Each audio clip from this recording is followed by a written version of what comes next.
আমরা সবাই জানি সিলেট বাংলাদেশের একটা অংশ, কিন্তু এটা জানেন কি 1947 সালের আগে সিলেট ছিল ভারতের আসাম প্রদেশের একটা জেলা। কি এমন ঘটেছিল যে মাত্র 2 দিনের একটা ভোট গোটা অঞ্চলের ভাগ্য চিরদিনের জন্য বদলে দিল?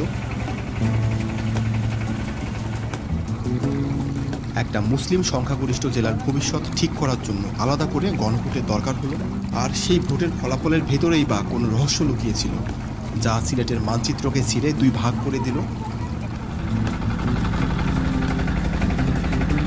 চলুন আজ সেই ঐতিহাসিক রহস্যের গভীরে যাওয়া যাক।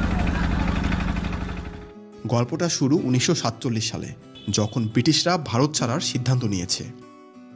পুরো উপমহাদেশ তখন 2টো দেশে ভাগ হবে, ভারত আর পাকিস্তান। এই ভাগের মূল ভিত্তি ছিল ধর্ম। মুসলিম সংখ্যাগরিষ্ঠ এলাকাগুলো নিয়ে হবে পাকিস্তান, আর হিন্দু সংখ্যাগরিষ্ঠ এলাকাগুলো নিয়ে হবে ভারত। কিন্তু ঝামেলা বাঁধল আসাম প্রদেশকে নিয়ে। আসাম ছিল হিন্দু সংখ্যাগরিষ্ঠ, কিন্তু এর ঠিক মাঝখানে কাটার মতো বিঁধেছিল সিলেট জেলা।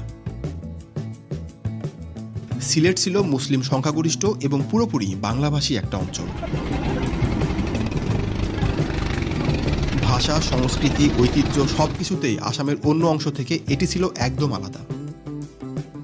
আসলে 1874 সালে ব্রিটিশরা শুধু প্রশাসনিক সুবিধার জন্য সিলেটকে বাংলা থেকে আলাদা করে আসামের সাথে জুড়ে দিয়েছিল।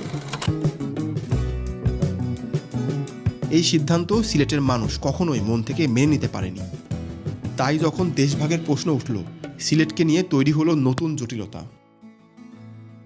সে কি হিন্দু সংখ্যাগরিষ্ঠ আসামের অংশ হিসাবে ভারতে থাকবে, নাকি বাংলা ভাষা আর সংস্কৃতির টানে মুসলিম সংখ্যাগরিষ্ঠ পূর্ব বাংলার সাথে পাকিস্তানে যোগ দেবে?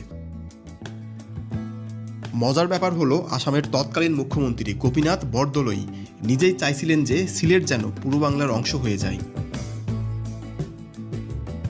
এতে আসাম একটি ভাষাগতভাবে আরও একতাবদ্ধ। এই জটিল পরিস্থিতিতে ব্রিটিশ ভারতের শেষ ভাইসরয় লর্ড মাউন্টব্যাটেন একটি যুগান্তকারী সিদ্ধান্ত নিলেন। তিনি ঘোষণা করলেন সিলেটের ভাগ্য বাহিরের কেউ ঠিক করবে না। এর ভাগ্য নির্ধারণ করবে এর সাধারণ জনগণ একটি গণভোটের মাধ্যমে। 1947 সালের 3 জুলাই এই ঐতিহাসিক ঘোষণা দেওয়া হয় এবং ভোটের দিন ঠিক করা হয় 6 এবং 7 জুলাই। অবশেষে এলো সেই মাহেন্দ্রক্ষণ। ভোটের দিনগুলোতে পুরো সিলেটে ছিল টান টান উত্তেজনা। দলে দলে মানুষ ভোট কেন্দ্রে আসছিল তাদের ভবিষ্যৎ নিজেদের হাতে নির্ধারণ করতে।